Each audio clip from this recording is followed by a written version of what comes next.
Hello dear students, स्वागत है आपका यूरेका क्लासेस में। स्टूडेंट्स, जैसा कि आप जानते हो, हम आपको बायोलॉजी के बारे में नॉलेज देते आ रहे हैं, कंटेंट देते आ रहे हैं। इसी के साथ बच्चों की थोड़ी डिमांड थी कि सर, जैसे सेंट्रल यूनिवर्सिटी के अंदर जो एंट्रेंस टेस्ट होते हैं, चाहे वो यूजी के लिए बात करो, चाहे वो पीजी के लिए बात करो, क्योंकि हर विद्यार्थी का, स्टूडेंट का एक सपना होता है कि वो अच्छी से अच्छी यूनिवर्सिटी में जाए, जिससे उसका मेंटल डेवलपमेंट ठीक हो, उसका जो ओवरऑल नॉलेज है वो ठीक हो, कोई नए रिसर्च के काम में जाए तो वो उसका ठीक हो। तो कुल मिलाकर के सेंट्रल यूनिवर्सिटी एक वाकई में अच्छी अप्रोच भी है और हमें उसके लिए ट्राई करना भी चाहिए। तो उसी के साथ क्या था कि जो सेंट्रल यूनिवर्सिटी में जो टेस्ट होता है, एंट्रेंस टेस्ट होता है, उसको अपन CUET के नाम से जाने जाते हैं। तो हम RK सर भी आपको कंटेंट देते हैं, वो आपको 12th क्लास के बाद अगर आप UG में एडमिशन लेना चाहते हो तो उस एंट्रेंस टेस्ट की क्या कंडीशंस हैं, कैसा सिलेबस है और क्या क्या कंटेंट वो आपको देंगे। तो UG के लिए वो आपको वो प्रोवाइड कराएंगे और मैं आपको करवाऊंगा। अगर आपको MSc में एडमिशन लेना है, यानी UG करने के बाद में, BSc करने के बाद में आप MSc करने के लिए अप्लाई करोगे एंट्रेंस टेस्ट के बारे में, तो उसके बारे में आपको मैं जानकारी दूंगा। देखिए, हम आपको यहाँ पर क्या देने वाले हैं। सबसे पहली बात तो है कि हम आपको जूलॉजी या फिर आप ये कह सकते हो लाइफ साइंस के बारे में जो जानकारी देंगे, उसमें क्या होगा कि इस एंट्रेंस टेस्ट के लिए सिलेबस क्या होने वाला है।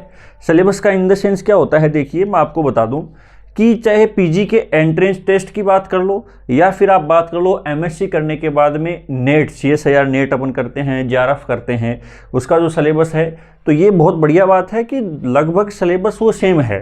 यानी कि उसको अपन लाइफ साइंस के नाम से जानते हैं और उसके अंदर लगभग 13-14 यूनिट आती हैं, तो वो और ये आपकी जो चीज़ें हैं वो सेम है, तो अच्छी बात है।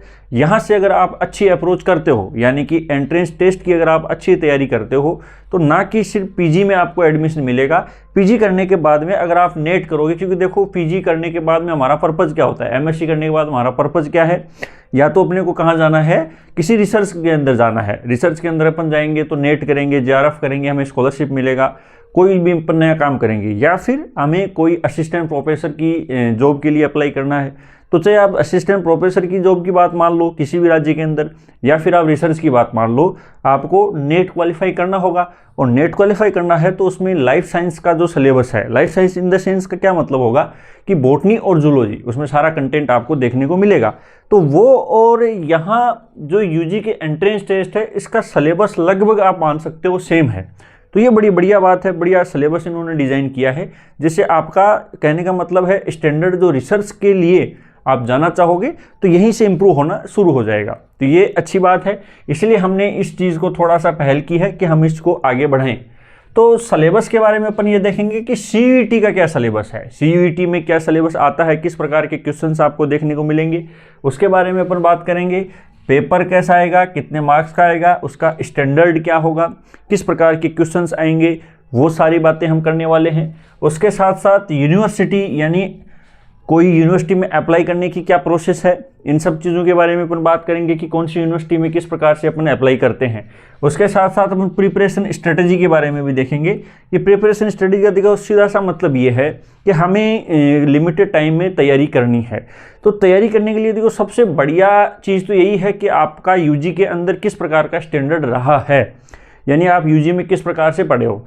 सीधी सी बात यह है कि अगर आप UG में बुक्स अच्छे से पढ़े हो, आप क्वेश्चंस को ठीक ठीक डील कर लिए हो, या फिर कुछ बच्चे ऐसे भी हैं जिन्होंने नीट की तैयारी की होती है, किसी ना किसी वजह से वो बच्चे रह गए होते हैं, अच्छी मेहनत करते हैं, लेकिन किसी ना किसी बच्चे से क्या होता है कि बच्चा रह जाता है, कट ऑफ के क्रॉस नहीं कर पाता।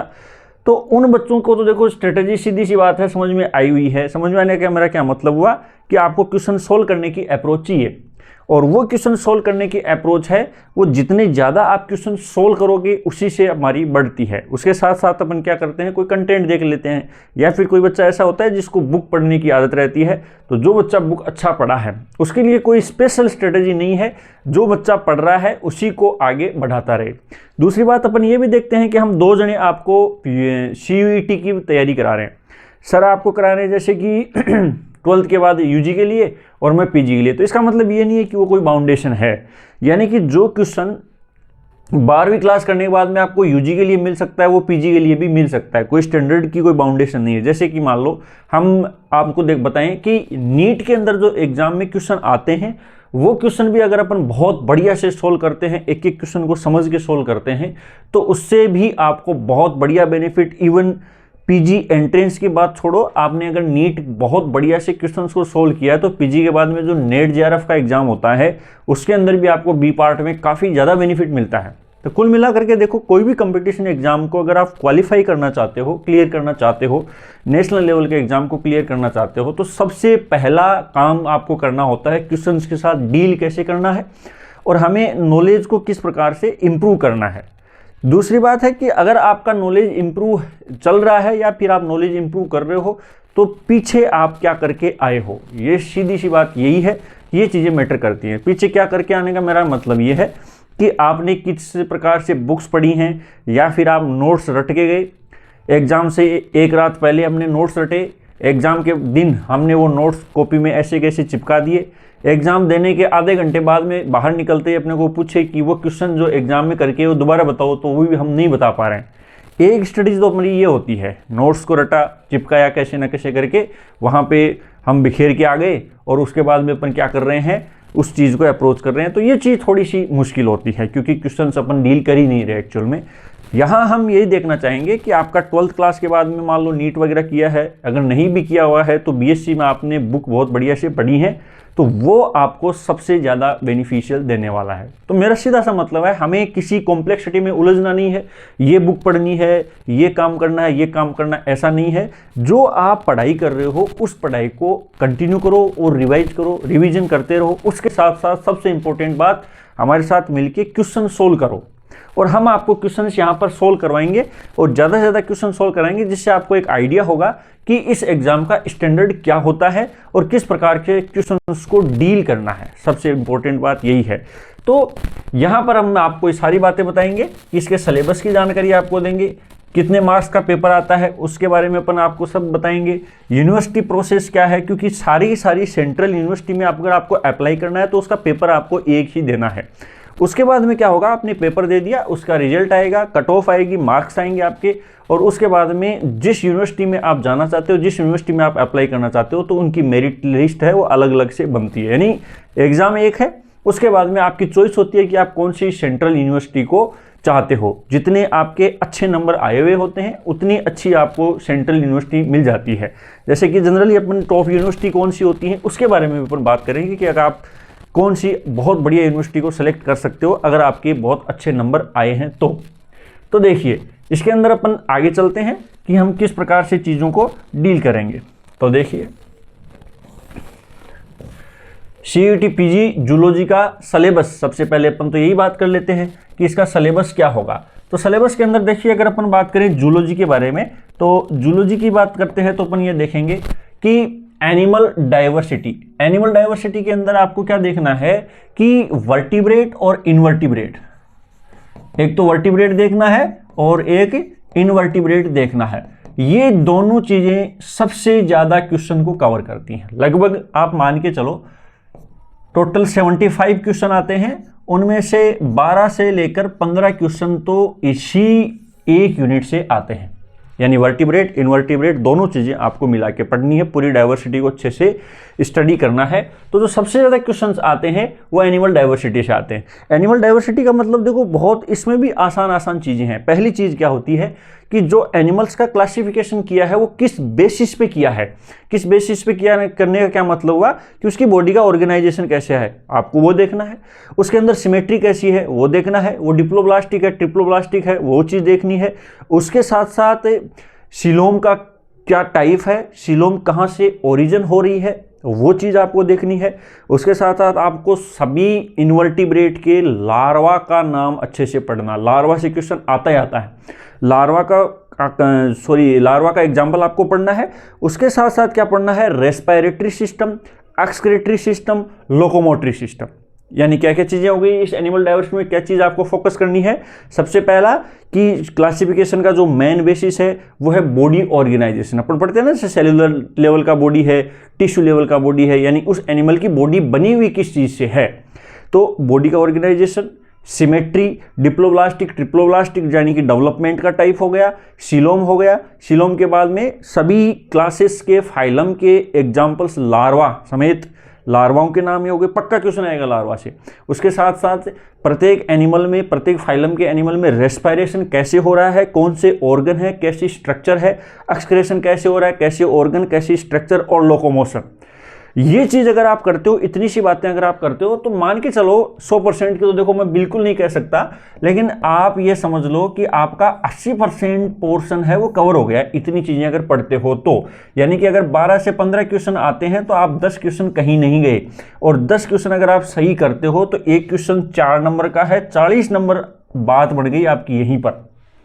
इसलिए मैं आपको बिल्कुल यही सजेस्ट करूंगा कि ये चीज़ आप थोड़ी सी सीक्वेंस वाइज पढ़ें, अच्छे से पढ़ें। एनसीईआरटी में भी ये चीज़ दी हुई है और आपकी बीएससी के अंदर भी फर्स्ट सेमेस्टर या सेकंड सेमेस्टर में चीज़ें दी हुई होती हैं, वहीं से आप पढ़ें, कोई नई चीज़ आप नहीं उठाएं।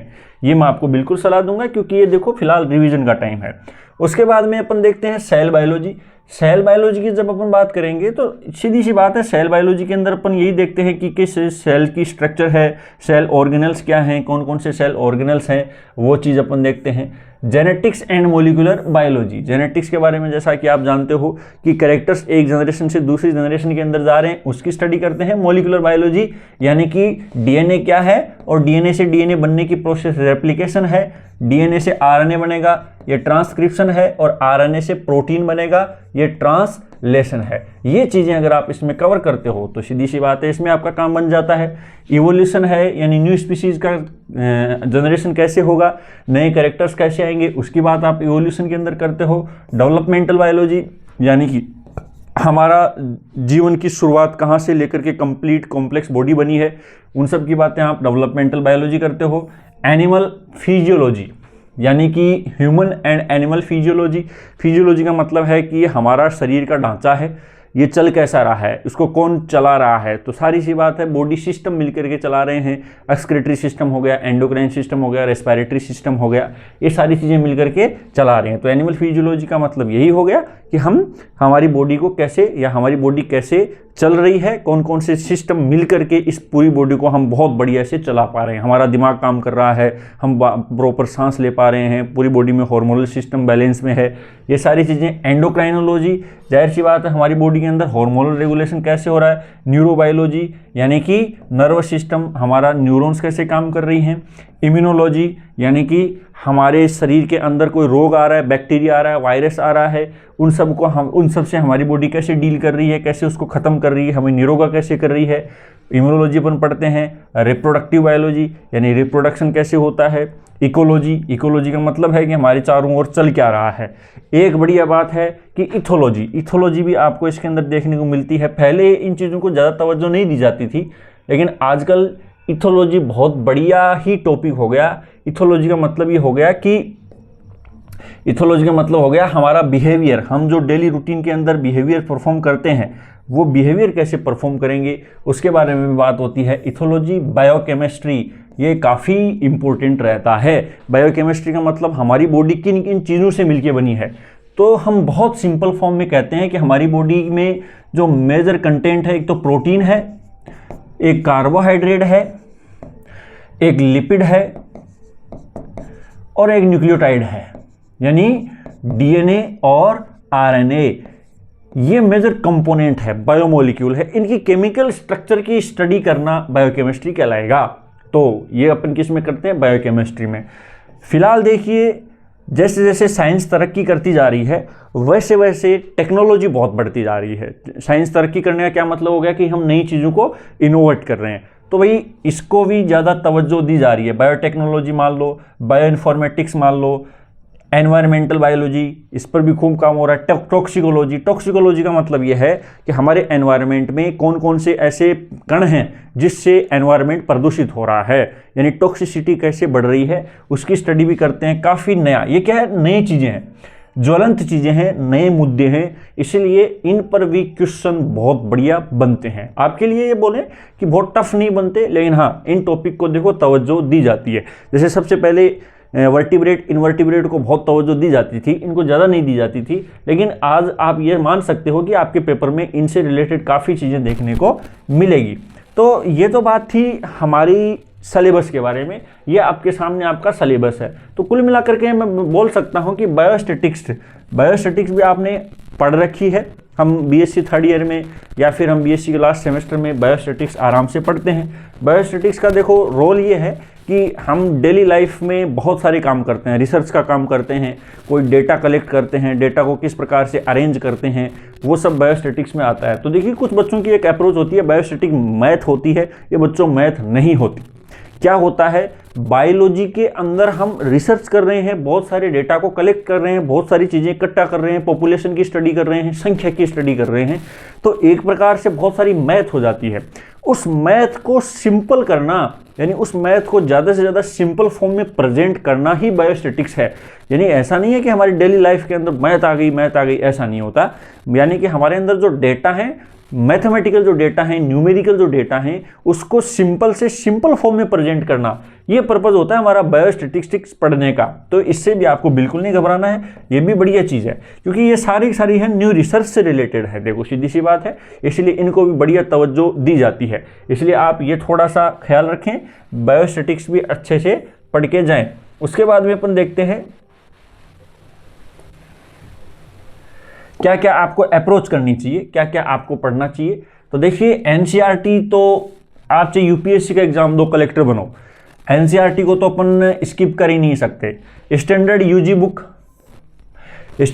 बुक का मतलब है कि आप बायोकेमिस्ट्री की किस प्रकार से पढ़ रहे हो, मॉलिक्यूलर बायोलॉजी किस प्रकार से पढ़ रहे हो।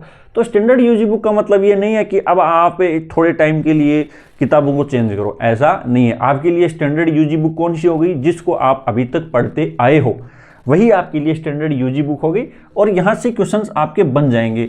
अन्यथा आप बहुत बढ़िया, आपके लिए रास्ता ये हो सकता है कि जो मॉड्यूल्स आते हैं, नीट के क्वेश्चंस आते हैं या नीट का जो सिलेबस आता है मॉड्यूल्स के अंदर दिए हुए होते हैं, वो भी अगर अपन बहुत बढ़िया से पढ़ के प्लस उसके क्वेश्चन लगाएं तो हमारी अप्रोच बहुत बढ़िया बन जाएगी। तो वो भी आप कर सकते हो। बाकी आप देखो थ्योरी और कॉन्सेप्ट बेसिस पर जो मल्टीपल चॉइस क्वेश्चंस आते हैं वो इसके अंदर आपको देखने को मिलेंगे। अब अपन बात करते हैं पेपर कैसा है और पेपर में क्या क्या आता है। तो एग्जाम पैटर्न जो है उसके अंदर अपन देखते हैं कि टोटल क्वेश्चन जो आएंगे 75 हैं। 75 क्वेश्चन है और एक क्वेश्चन 4 नंबर का हो गया। इसका मतलब टोटल कितने नंबर हो गए, 300 नंबर का टोटल पेपर आ गया। पहले देखो ऐसा होता था कि 100 क्वेश्चन का पेपर आता था और उसमें ऐसा भी हो सकता था आप 75 कर रहे, लेकिन फिलहाल जो पेपर आ रहा है उसके अंदर आपको टोटल 75 क्वेश्चन ही देखने को मिल सकते हैं और 75 के 75 ही आपको करने होते हैं। नेट में ये बहुत बढ़िया चीज़ होती है कि आपको 75 क्वेश्चन मिले हैं पेपर में, लेकिन करने आपको 25 ही हैं। सी पार्ट ऐसा आता है, आपको बी पार्ट में ऐसा आता है कि क्वेश्चन तो आपको 50 मिले हैं लेकिन उसमें से करने कितने, 35 है, 35 क्वेश्चन अटेम्प्ट करने हैं। तो ऐसा नेट में आता है। पहले इसमें भी ऐसी अप्रोच थी, लेकिन अब ऐसा है कि आपको 100% पेपर अटेम्प्ट करना है और अगर 100% पेपर अटेम्प्ट करना है तो आपको टोटल कितने मार्क्स मिलेंगे, 300 नंबर का टोटल पेपर मिलेगा, जिसमें से अगर आपने क्वेश्चन को सही किया है तो उसका 4 नंबर मिलेगा और अगर आपका क्वेश्चन गलत हुआ है तो -1 कटेगा। ये पैटर्न की बात होगी किसकी, आपके पेपर के। तो 75 क्वेश्चन में से आपको ये मान के चलो कि 60 क्वेश्चन 50 क्वेश्चन तक पहुंचना है, जिससे आपको आपकी यूनिवर्सिटी मिल जाए। बाकी दो मेरिट की बात है, हम फिक्स नहीं कह सकते कि आपको इतने क्वेश्चन करने हैं। मेरिट जितनी हाई रहेगी क्वेश्चन हाई रहेंगे, मेरिट कम रहेगी तो क्वेश्चन भी कम ही रहेंगे, उसमें डरने की बात नहीं है। उसके बाद में अपन बात करते हैं, देखो कि क्वेश्चन आते किस प्रकार के हैं। मल्टीपल चॉइस क्वेश्चन का मतलब सीधी सी बात है, एक क्वेश्चन आपको मिलेगा, उसके 4 ऑप्शन देखने को मिलेंगे, उसमें से एक ऑप्शन सही होगा।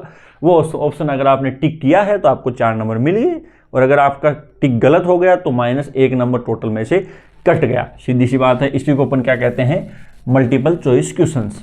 उसके अंदर देखो कॉन्सेप्ट बेस्ड आता है। कॉन्सेप्ट बेस्ड का मतलब है कि डीएनए से आरएनए बनने की प्रोसेस क्या कहलाएगी, या आरएनए से प्रोटीन बनने की प्रोसेस क्या कहलाएगी, या प्रोटीन सिंथेसिस से रिलेटेड इंफॉर्मेशन कौन से आरएनए पर है। सीधा कॉन्सेप्ट है, अगर आपको आता है तो ठीक है, नहीं आता है तो नहीं है। सीधी सी बात है, उलझाने वाली बात इसमें नहीं है। कॉन्सेप्ट बेस आएगा, डायरेक्ट थ्योरी आएगी। इसीलिए हम बार बार आपको कहते हैं कि आप बुक्स पढ़ो, तो बुक्स के अंदर आपने जो चीज़ पढ़ी है उससे आपका काम बन जाएगा। स्टेटमेंट बेस्ड आता है, स्टेटमेंट, एक कोई भी क्वेश्चन से रिलेटेड एक स्टेटमेंट आएगा, उससे आपको क्लियर करना है कि भाई हाँ कौन सा स्टेटमेंट इसमें से सही है। 4 स्टेटमेंट भी आ सकते हैं, 5 भी आ सकते हैं, आजकल तो क्या बहुत सारे आ सकते हैं। उसमें ये भी पूछ सकते हैं कि 1 2 3 सही है, 3 4 5 सही है, 5 6 सही है। इस प्रकार का स्टेटमेंट आपको देखने को मिल सकता है, वो जैसा स्टैंडर्ड उसका रहेगा पेपर का। उसके बाद में मैथ्स के क्वेश्चन, बहुत बढ़िया। मैथ्स के क्वेश्चन का मतलब क्या होता है कि आपको इधर कोई लार्वा दे दिया, इधर आपको क्या दे दिया, लार्वा दे दिया, और इधर क्या दे दिया, एनिमल। और अब आपको बताता जा रहा है कि कौन सा लार्वा कौन से एनिमल का है। तो ऐसे आता है ना, जैसे 1 2 3, फिर A B C, एक के साथ B आएगा, B के साथ क्या आएगा, हाँ 2 में A आया। इस प्रकार से इसको अपन बोलते हैं स्टेटमेंट बेस्ड क्वेश्चन। बहुत बढ़िया क्वेश्चन होता है। इससे बढ़िया बात क्या होती है, जब अपन क्वेश्चन प्रैक्टिस करेंगे तो ये क्वेश्चन सबसे आसानी से सोल्व होते हैं। जो मैच करने के क्वेश्चन होते हैं ये क्वेश्चन बहुत बढ़िया होते हैं, आसानी से सोल्व होते हैं। सारे क्वेश्चंस की हम प्रैक्टिस करेंगे।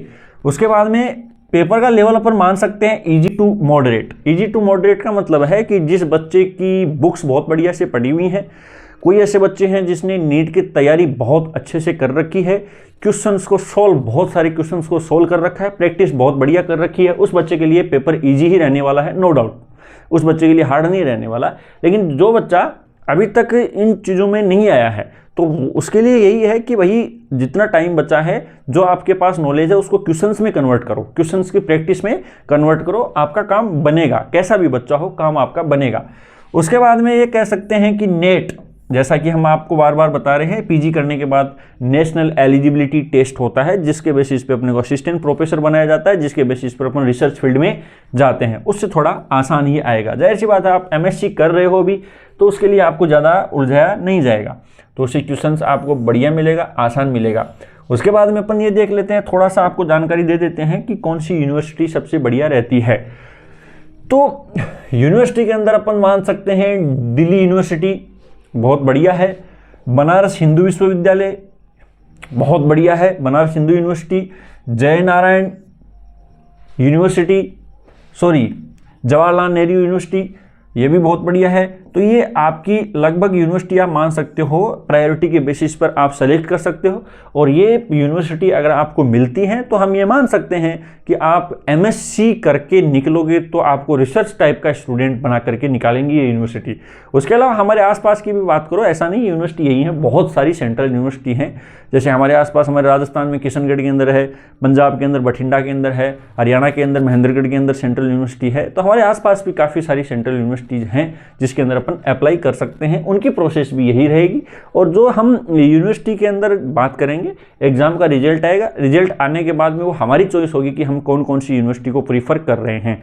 हाँ, ये मैं आपको बता दूं कि प्रत्येक यूनिवर्सिटी की मेरिट है वो अपने हिसाब से अलग जाती है। ऐसा नहीं है कि मान लो आपको कंटिन्यूसली जैसे बीएड में एडमिशन हो रहा है वैसे होता है।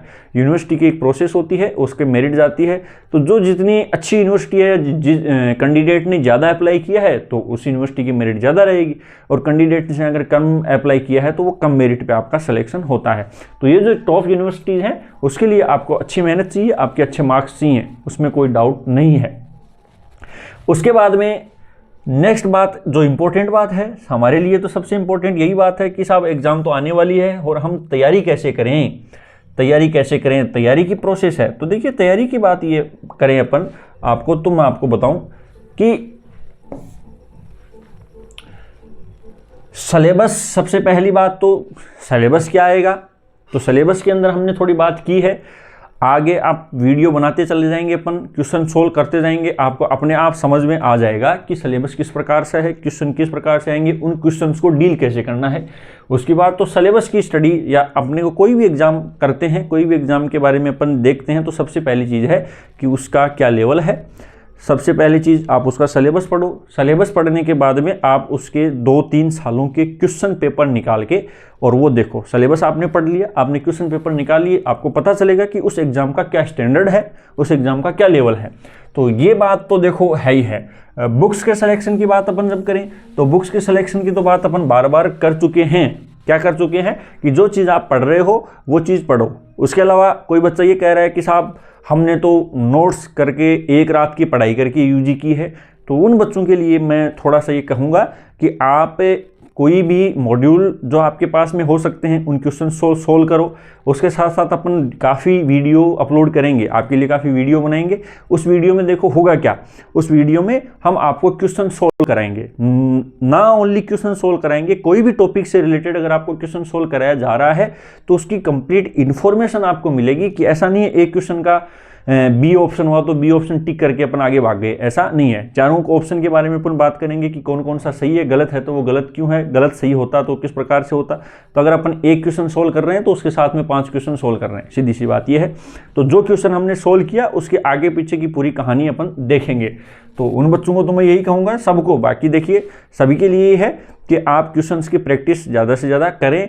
सबसे पहली बात, आपको अगर ये कन्फ्यूजन है कि इस एग्जाम में क्या आने वाला है, पेपर का लेवल क्या रहने वाला है और क्वेश्चंस को सोल्व कैसे करें, कैसे डील करें, तो वो सारे कन्फ्यूजन्स हम आपके क्लियर करेंगे। इसमें आपको कोई डरने की ज़रूरत नहीं है। तो आप बस कंटिन्यूसली क्वेश्चंस को हम जैसे बता रहे हैं वैसे क्वेश्चंस को सोल्व करते जाओ, आपका काम बनेगा। उसके बाद में देखो एमसीक्यू ज़्यादा से ज़्यादा प्रैक्टिस कर सकते हो। आजकल तो देखिए एमसीक्यूज़ की बुक आती हैं अलग से कि आपको टोटल खाली क्वेश्चन के अलावा और उसमें कुछ नहीं आता। क्वेश्चन मिलेंगे, उन क्वेश्चंस की प्रैक्टिस करो ही करो, क्वेश्चंस की प्रैक्टिस तो करो ही। अन्यथा हमारे क्वेश्चंस क्या होता है, देखिए प्रैक्टिस नहीं करने का मतलब ऐसा नहीं है कि हमें नॉलेज नहीं है, हमें बहुत बढ़िया नॉलेज है, हमारी यूजी में परसेंटेज बहुत बढ़िया है और यूँ मान लो कि हम टॉपर रहे हैं। लेकिन दिक्कत क्या होती है कि अगर आप क्वेश्चन सॉल्व नहीं करते हो तो ऐसा लगता है कि एक क्वेश्चन के चारों ऑप्शन ही सही हैं, या फिर आपको ऐसा लगता है कि एक क्वेश्चन के चारों ऑप्शन ही गलत हैं। और अगर आप थोड़ी सी प्रैक्टिस करते हो तो फिर आपको क्या लगेगा कि 2 ऑप्शन तो हो ही नहीं सकते। अब 2 ऑप्शन हैं, उसमें आपका 50-50% बन जाता है, वहाँ भी गड़बड़ हो जाती है, क्वेश्चन सही होने का चांस ओनली 50% ही रहता है। और ज़्यादा आप प्रैक्टिस करते हो तो फाइनली आप एक ऑप्शन तक पहुँच सकते हो। इसीलिए देखो प्रैक्टिस इसका कोई तोड़ नहीं है, जितनी ज़्यादा आप किसी भी काम से रिलेटेड, किसी भी टॉपिक से रिलेटेड प्रैक्टिस करोगे आपको डेफिनेटली बेनिफिट मिलेगा ही मिलेगा। उसके बाद में ये भी हम ही आपको करवाएंगे टॉपिक वाइज क्वेश्चंस, एमसीक्यूज हैं वो टॉपिक वाइज कराएंगे। टॉपिक वाइज कराने का क्या मतलब हो गया, जैसे मैं बायोकेमिस्ट्री का एक साथ लेके चल रहा हूँ कि हाँ बायोकेमिस्ट्री के मैं आपको क्वेश्चन सोल्व करा रहा हूँ, तो जितने भी कॉन्सेप्ट हैं बायोकेमिस्ट्री के सारे उसमें रिवाइज हो जाएंगे। तो टॉपिक वाइज हम आपको एमसीक्यू करवाने वाले हैं। और सबसे बढ़िया बात है कि पिछली 3-4 सालों के अंदर पेपर में जितने क्वेश्चन आए हैं वो सारे क्वेश्चन मैं आपको सोल्व कराऊंगा। यहाँ हम ये देखेंगे कि 2025 में जो पेपर आया था उसको हम सोल्व करेंगे, 2024 में जो पेपर आया है उसको सोल्व करेंगे, 2023 में जो पेपर आया उसको सोल्व करेंगे। तो फाइनली हम इस नतीजे पे पहुँचेंगे कि इस पेपर का लेवल क्या है और उस पेपर को हमें डील कैसे करना है। तो ऐसा नहीं है कि मैं ये कहूँ कि पेपर रिपीट हो जाएगा या क्वेश्चन रिपीट हो जाएगा, ऐसा नहीं है। लेकिन ये दावे के साथ अपन कह सकते हैं कि कॉन्सेप्ट रिपीट होगा ही होगा, कॉन्सेप्ट को आप कोई रोक नहीं सकते। यानी कि डीएनए से आरएनए बनने की प्रोसेस है, वो ट्रांसक्रिप्शन है तो वो ट्रांसक्रिप्शन ही है। आप कितने भी 50 पेपर पढ़ लो, ऐसा थोड़ी है वो बदल जाएगा। कॉन्सेप्ट साइंस का कभी बदलता नहीं है। इसीलिए क्वेश्चंस की प्रैक्टिस करेंगे तो क्वेश्चन भी रिपीट हो सकते हैं, लेकिन टॉपिक 100% रिपीट होगा। इसलिए सबसे पहली बात हमें क्या मिलने वाला है, प्रीवियस ईयर के क्वेश्चंस भी मिलने वाले हैं, वो हम आपको करवाएंगे। उसके बाद में देखिए, उसके बाद की जब अपन बात करते हैं तो रिवीजन प्लान अपन कैसे करें। तो रिवीजन प्लान का सीधा सा कॉन्सेप्ट है, आपके पास में जो पढ़ रहे हैं पहले से उस चीज़ को आप बार बार पढ़ते रहें। मैं फिर से आपको बार बार ये बात बोल रहा हूँ क्योंकि ये बहुत ज़रूरी है। आप नई चीज़ या नए नोट्स या नई बुक मत उठाइए। मार्च में एग्ज़ाम है आपकी, और मार्च में जब आपको एग्ज़ाम देनी है तो कोई नए नोट्स या नई बुक्स के चक्कर में आपको नहीं पढ़ना। जो आपके पास में कंटेंट है बहुत बढ़िया है, वही कंटेंट आप पढ़ते रहिए। उसके साथ क्या करना है, क्वेश्चंस को सोल्व करते रहना है। तो या तो आपके पास में कोई साधन होगा, क्वेश्चंस होंगे वो आप सोल्व कर सकते हो। उसके साथ साथ हम भी आपको यहाँ पर क्वेश्चंस कराएंगे। देखिए आप क्वेश्चन सोल्व करते हो और हम क्वेश्चन सोल्व करवाते हैं, उसमें छोटा सा डिफरेंस रहता है। क्या डिफरेंस रहता है, आप क्वेश्चन सोल्व करते हो, आंसर देखते हो, या फिर आपकी एक चीज़ समझ में आती है कि हाँ ये क्वेश्चन सही है। हम आपको सोल्व कराते हैं तो हम आपको चारों ऑप्शंस के साथ लेके चलते हैं, आपको चारों ऑप्शन साथ देंगे कि हाँ ये आप किस प्रकार से डील कर सकते हो, या ये क्वेश्चन। तो मेरा मतलब है कि अगर आप एक क्वेश्चन हमसे सोल्व कर रहे हो या हमारे साथ पढ़ रहे हो एक क्वेश्चन को, तो आपका पूरा पूरा टॉपिक रिवाइज हो सकता है। तो ये बहुत बढ़िया चीज़ है, इसीलिए आप हमारे साथ बने रहिए।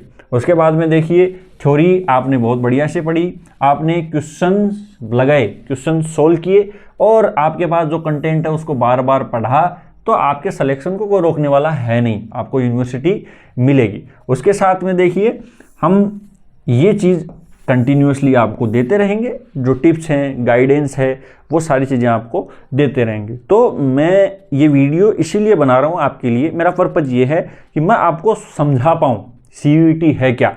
उसके साथ साथ मैं आपको जो आपके माइंड में कॉम्प्लेक्सिटी है, पजलनेस है कि क्या है क्या नहीं है, कैसे क्वेश्चंस आएंगे कैसे नहीं आएंगे, वो चीज़ मैं आपको क्लियर करना चाह रहा हूँ। उसके साथ हम ये बताने वाले हैं कि हम आपको क्वेश्चंस देंगे, क्वेश्चंस आपसे सोल्व कराएंगे, और क्वेश्चन सोल्व कराने का तरीका हमारा जो होगा वो इस प्रकार से होगा कि अगर हमने जिस चैप्टर के क्वेश्चंस आपको करा दिए, इसका मतलब ये है कि उस चैप्टर के कॉन्सेप्ट सारे के सारे बढ़िया से क्लियर हो जाएं विथ क्वेश्चंस।